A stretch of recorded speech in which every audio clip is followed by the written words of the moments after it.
This is build a face. And today we're going to talk about 3 different things. 1, how to build. And the building process always starts with your head. And in Sketch by Step, you can choose between the different head shapes. In this case, we're going to do oval. And in Sketch by Step, you have guides as to where to put the different components. So the eye line is at half, and then you go to a half of that line to the bottom, and that's where the nose goes, and then half of that is where the mouth goes. And that part is in gray. So when you're drawing, you'll get used to seeing what those proportions are. Okay, and then the next step is after you build the head shape, you're going to add parts. And the good news is you don't need to totally flesh out a head for people to understand that they're looking at a face. So you will do 1 or more of eyes, nose, mouth, ears, or hair.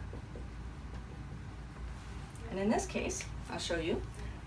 I like to use hair as a defining piece so that it shows where the figure is for the different shapes. And then instead of adding all the different pieces, I go with a very simple mouth. And in this case, you'll see that as well. And now you get the idea that we have a person whose hair looks like this, and there's a mouth, so you can tell, oh, this is a face. You can also put in one eye, you can put in just the nose. What are the defining, most prominent features of the person that you are drawing, or the person you have in mind? And then, when do you use faces? When is a good time to use faces in a presentation? I use them a lot for a signature.